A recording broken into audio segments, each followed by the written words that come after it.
남자의 이름은 마스우라로 역시 옛날부터 아는 사이라고 했다. 그러나 기리아라가 도모이코에게 알려준 것은 그게 전부였다. 그렇게만 설명하고 기리아라는 남자와 둘이 창고로 사용하는 옆집으로 가버렸다. 도모이코는 혼란스러웠다. 기리아라가 웃는 얼굴을 보이는 걸 보면 만나기 싫은 상대는 아닌 듯도 했다. 그렇다면 만나지 않도록 하는 게 좋겠다고 생각한 도모이코의 직감은 틀렸다는 얘기가 된다. 하지만 그는 웃는 얼굴 직전에 보인 기리아라의 표정이 마음에 걸렸다. 지극히 짧은 순간이었지만 어두운 에너지를 응축해 놓은 듯한 기운이 기리아라의 온몸에서 뿜어져 나왔다. 그 모습과 그 후에 웃는 얼굴이 도무지 연결되지 않았다. 어쩌면 자신이 지나치게 예민했는지도 모른다는 생각도 들지만 그 이상한 기운이 착각의 산물이라고는 여겨지지 않는다.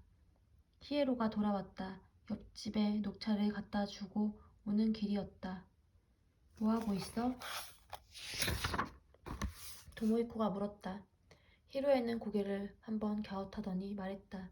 뭔지는 모르지만 즐거워 보이던데 내가 들어가니까 둘이서 시시껄렁한 농담을 하면서 웃고 있더라고. 기리아라 씨가 농담을 다 하다니 믿겨? 안 믿겨. 하지만 사실이야. 나도 내 귀를 의심했다니까. 히로에는 자신의 오른쪽 귀를 후비는 신용을 했다. 마스우라라는 사람 무슨 용건으로 온 것 같아?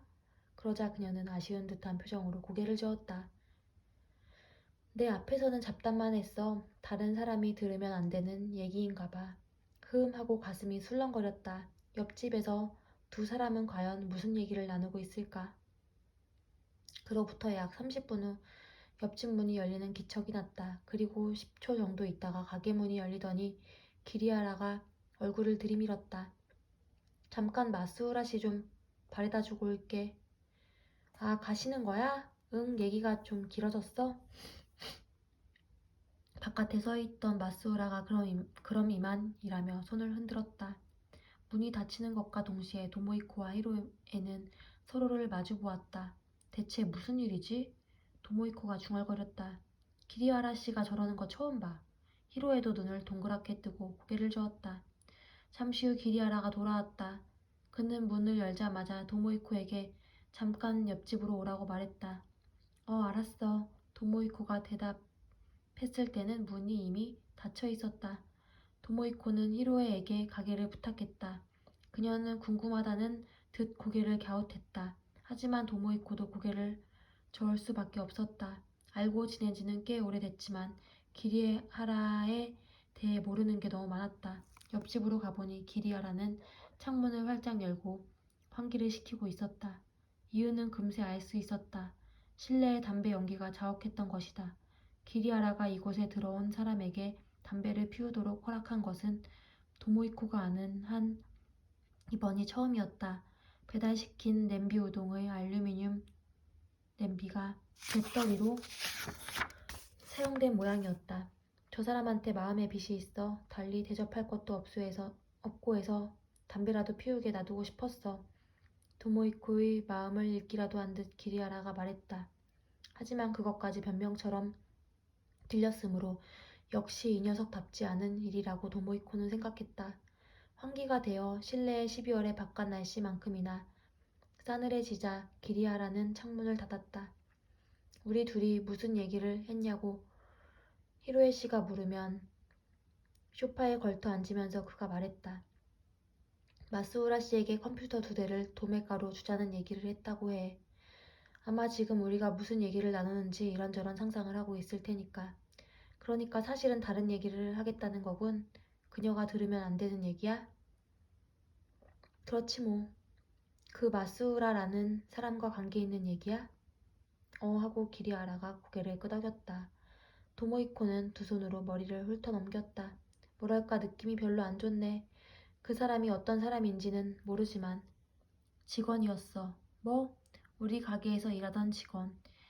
옛날에 우리 집이 전당포를 했다는 얘기는 했지. 그때 일하던 사람이야. 전당포? 그렇군. 도모이코로서는 전혀 예상치 못한 대답이었다. 아버지가 돌아가신 후로도 우리가 가게를 접을 때까지 일했어. 그러니까 나와 우리 엄마를 실질적으로 먹여 살린 셈이지. 마스우라 씨가 없었다면 우리는 그대로 길거리에 다 앉았을 거야.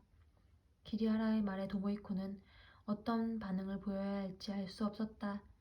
이렇게 삼류 소설풍으로 얘기하는 것도 평소에 기리하라라면 상상할 수 없는 일이었다. 옛 은인을 만나 흥분한 것일까? 그런데 그런 은인이 왜 이제야 나타난 거야? 아니 그보다 기리하라가 여기 있다는 걸 어떻게 알았지? 내가 먼저 연락한 거야? 그건 아니야. 그 사람 쪽에서 내가 여기서 장사한다는 걸 알고 찾아온 거야. 어떻게 알았대? 그게 기리하라의 한쪽 볼이 미묘하게 일그러졌다. 가네시로에게 들은 모양이야. 가네시로에게? 도모이코는 불길한 예감이 가슴속에 번지는 것을 느꼈다. 얼마 전에 너랑 한 얘기 있잖아. 슈퍼마리오의 해적판을 만든다 해도 어떻게 판매할 거냐는 얘기. 그 해답을 찾았어. 무슨 묘안이라도 있는 거야? 묘안이랄 것까지는 없고 기리하라가 고개를 저었다. 간단히 요컨대 애들 물건은 그 나름의 암시장이 있나 봐. 무슨 뜻이지? 마스우라 씨는 다소 위험한 상품을 전문으로 취급하는 브로커 일을 하고 있대. 취급하는 물건에 제한은 없고 어떤 물건이든 돈이 될 만하면 사들였다가 되파는 거지. 특히 요즘 주력하는 상품이 아동용 게임 소프트웨어인가 봐. 슈퍼마리오 같은 건 정규 대리점에도 물건이 귀하니까 정가보다 그다지 많이 낮추지 않아도 날개 돋친 듯 팔린대. 그 사람은 어디서 마리오를 사들이는데? 닌텐도에 특별한 연줄이라도 있는 거야? 그런 게 아니고 특별한 거래처가 있는 모양이야. 기리아라는 하얀 이를 드러내며 의미심장하게 웃었다. 그게 그저 보통의 아이들이래. 아이들이 마스우라 씨한테 물건을 가져오나 봐. 그럼 그 아이들은 어디서 물건을 입수하느냐? 가게에서 훔치거나 마리오를 갖고 있는 아이들에게서 갈취한다는 거야. 웃기는 얘기지. 마스우라 씨 수중에 그런 불량한 아이들의 명단이 300명도 넘게 있대. 그들이 정기적으로 자기가 확보한 물건을 팔러 온대. 그걸 정가의 10%에서 30% 가격에 사들여 70% 정도의 가격에 되판다는 거야. 그럼 슈퍼마리오 해적판을 그 사람을 통해서 팔겠다는 얘기야? 마스우라 씨는 네트워크를 갖고 있어. 유사한 브로커가 여러 명 있는 모양이야. 그들에게 맡기면 슈퍼마리오 5,000개나 6,000개쯤은 순식간에 팔 수 있다는 거야. 기리아라, 도모이코가 오른손을 내밀어 기리아라의 말을 중단시켰다. 하지 않겠다고 했잖아. 이번 일은 너무 위험하다고. 이미 나랑 의견의 일치를 봤잖아. 도모이코의 말에 기리아라는 씁쓸하게 웃었다. 그 웃음의 의미가 무엇인지 도모이코로서는 알 수 없었다. 마스우라 씨는 기리아라가 말을 이었다. 가네시로에게 내 얘기를 듣고 옛날 자신이 일하던 전당포 집 아들이란 것을 알았어. 그래서 나를 설득하러 여기까지 온 거야. 그래서 너 설마 설득당한 건 아니지? 도모이코가 집요하게 물었다. 기리하라는 한숨을 푹 쉬었다. 그리고 몸을 약간 앞으로 내밀었다. 이 일은 나 혼자서 할 거야. 너는 일절 관여할 필요가 없어. 그저 내가 하는 일에 무관심하게만 하면 돼. 히로에 씨에게도 내가 뭘 하는지 눈치채지 못하게 하고. 기리하라. 도모이코가 고개를 저었다. 위험해. 이번 일은 진짜 위험하단 말이야. 그건 나도 알아. 그렇게 말하는 기리하라의 진지한 눈빛을 보며 도모이코는 절망적인 기분이 들었다. 이런 눈빛을 할 때의 그를 자신이 설득한다는 것은 절대 불가능하다는 걸 도모이코는 알고 있었다. 그럼 나도 도울게. 거절하겠어. 하지만 위험하단 말이야. 라고 도모이코는 입속으로 중얼거렸다.